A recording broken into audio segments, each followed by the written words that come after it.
এমন কোন মায়ের বেটার বুকে ক্ষমতা আছে বলতে পারে যে মহরমে যাওয়া জায়েজ? এমন কোন মায়ের বেটার বুকে ক্ষমতা আছে বলতে পারে যে মহরম পালন করা জায়েজ? ওকে যদি হাদিস কোরআন দিয়ে সতী থানার গোরস্থানে পুঁতে না দিতে পারি তো আমি আব্দুল করিম বিন আমিনুল ইসলাম নয়, জাতির সামনে কথাই বলবো না। মহরমে যাওয়া হারাম, মহরমে যাওয়া হারাম, মহরমে যাওয়া হারাম, একেবারে হারাম, টোটালি হারাম, সম্পূর্ণরূপে হারাম। কোন মানুষ হলেতে শুনবেন শতদিন বক্তব্যের মাঝে বলা আছে মহরমে পালন করা যাবে না, মহরমে যাওয়া যাবে না। ওই যে চরখা জঙ্গিপুরে চরখার ময়দান যাওয়া যায় না, এদিকে যত চরখা আছে এ কোনো চরখাতে যাওয়া যায় না। দেখি কোনো মায়ের বেটা বলতে পারে মহরমে যাওয়া যায়? যদি কোনো মায়ের বেটা প্রমাণ করে দেয় মহরমে যাওয়া যায়, সেদিন থেকে জাতির সামনে কথা বলবো না। আজকে চ্যালেঞ্জ দিয়ে যাচ্ছি, বলে কোনো মায়ের বেটা বুকে ক্ষমতা লাগবে, সাহস লাগবে, মায়ের করে দুধ পান করা আছে, বলেন আমার চোখের সামনে মুখের সামনে যে মহরম পালন করা যায়। আপনাকে যদি হাদিস কোরআন দিয়ে এলাকার মাটিতে পুঁতে না দিতে পারি তো জাতির সামনে কথা বলবো না। শতদিন বক্তব্যের মাঝে বলা আছে মহরম পালন করা যায়, কোন মানুষ হতে শুনবেন? আল্লাহ তাআলা বলছেন বুঝেও বোঝে না ওরা, অন্তর আছে বোঝে না, দেখেও দেখে না ওরা, চক্ষু আছে দেখে না, শোনেও শোনে না ওরা, কান আছে শুনে না। উলাইকা কালানাম, ওরা পশু প্রাণীর মতো, ওরা গরু ছাগলের মতো, ওরা কুকুর শিকালের মতো, ওরা শুয়ারের মতো। বালহুম আজাল, বরং তার চাইতে খারাপ। বলেন আল্লাহ আপনাকে এর চাইতে কি খারাপ করে বলবেন? আল্লাহ আপনাকে গরু ছাগলের চাইতে খারাপ বলছেন, আল্লাহ আপনাকে কুকুরের চাইতে খারাপ বলছেন, আল্লাহ আপনাকে শুয়ারের চাইতে খারাপ বলছেন।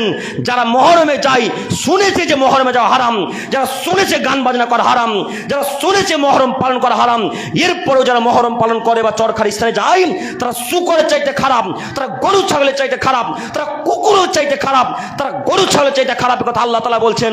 দেখি কোন মায়ের বেটা পৃথিবীর বুকে জন্মগ্রহণ করে বলতে পারে যে মহরমে যাওয়া জায়েজ? দেখি কোন মায়ের বেটা পৃথিবীর বুকে জন্মগ্রহণ করে বলতে পারেন যে মহরমে যাওয়া জায়েজ? কিয়ামত পর্যন্ত আমার চ্যালেঞ্জ থাকলো, আজকে শুধু সুতি থানা মানুষকে নয়, সারা পৃথিবীতে যত আলেম ওলামায়ে কেরামগণ আছে, শিয়াদের যত আলেম, সুন্নিদের যত আলেম, বেদাতীদের যত আলেম, হানাফিদের দেওবন্দিদের যত আলেম, সারা পৃথিবীর আলেম ওলামায়ে কেরামকে চ্যালেঞ্জ, তাদের বংশকে চ্যালেঞ্জ। এমন কোন মায়ের বেটা যদি প্রমাণ করে দেয় যে মহরমে যাওয়া জায়েজ, সেদিন থেকে জাতির সামনে কথা বাতিল, আর কথা বলবো না। আমি যদি কোনদিন কথা বলি আমার নামে কুকুর পুষে নেবেন, আমি যদি কোনদিন কথা বলি আমাকে গোলাম বানিয়ে দিবেন। আমি আপনাদের সারা পৃথিবীর ওলামায়ে কেরামকে বলছি, কেউ যদি প্রমাণ করে দেয় মহরমে যাওয়া যাবে, সেদিন থেকে আমি তার গোলামি করবো সারা জীবন, ইনশাল্লাহ সারা জীবন তার গোলামি করব। কোনোদিন আমি তার বিপরীতে একটা কথা বলবো না। আর যদি আমার কথা সত্যতা প্রমাণ না হয়, যদি আমার কথা যদি মিথ্যা প্রমাণ না হয়, যদি সত্য হয়ে যায়, তাহলে আমার কথাকে মান্যতা দিতে হবে। খুঁজে বের করেন হাদিস, আজকে থেকে খুঁজতে শুরু করেন যে আব্দুল করিম এই কথা বলেছে, চ্যালেঞ্জমূলক কথা দিয়ে গেছে। খুঁজেন না, শিয়াদেরকে খুঁজতে বলেন, সুন্নিদেরকে খুঁজতে বলেন, আরও ইত্যাদি ইত্যাদি মানুষকে খুঁজতে শুরু করেন। আপনিও খুঁজতে শুরু করেন যে মহরম পালন করা যাবে। জি না, মহরম পালন করা যাবে না। সম্মানিত উপস্থিতি, শুধু তাই নয়, তাছাড়া এই যে 3 নম্বর শ্রেণীর ছাত্রগুলা এইভাবে হাইসন করতে করতে, বুকে মাতম করতে করতে চলে যাচ্ছে, ওর বাপ নাই, দেখেননি আপনারা? মাতম করা দেখেননি আপনারা? এভাবে মাতম করতে করতে পিঠকে চিড়ে ফেলে দিচ্ছেন, বুককে আঁচড়ে চিড়ে ফেলে দিচ্ছেন, এভাবে বুককে চিড়ে ফেলে দিচ্ছে। আপনি জানেন না আল্লাহ নবী বলেছে লাইসা মিন্না মান জারাবাল খুদুদা ও সাকাল জুয়ুবা ওয়া দাওয়াবি তাওয়াল জাহিলিয়া। এমন কোন মানুষ যদি শোকে মুখের কাপড়কে চিড়ে ফেলে দেয়, মুখকে আঁচড়ে দেয়, বুককে যদি চিড়ে ফেলে দেয়, মাথা ন্যাড়া করে দেয়, তাহলে সেই ব্যক্তি আমাদের অন্তর্ভুক্ত নয়। ওই ব্যক্তি জান্নাতে যাবে না। যে ব্যক্তি খঞ্জর মেরেছে জান্নাতে যাবে না। যে বুকের কাপড় ছিঁড়ে ফেলে দেয় জান্নাতে যাবে না। যারা হাইসন করতে করতে মাতম করছে, মুর্শিয়া করছে, বুকের কাপড়কে ছিঁড়ে ফেলে দিচ্ছে, এরা জান্নাতে যাবে না। এরা যদি বিনা তওবায় মারা যায় তাহলে জাহান্নামে যাবেই। এরা যদি বিনা তওবায় মারা যায় জাহান্নামে যাবে, কোনো মায়ের বেলা ঠকাতে পারবে না। যদি এরা জান্নাতে চলে যায় তাহলে মিথ্যা ধর্ম ইসলাম। সম্মানিত দিনী ভাই, যদি বিনা তওবায় মারা যাওয়ার পরে যদি এরা জান্নাতে যায় তাহলে ইসলাম মিথ্যা ধর্ম। নাউজুবিল্লাহি মিন জালিক।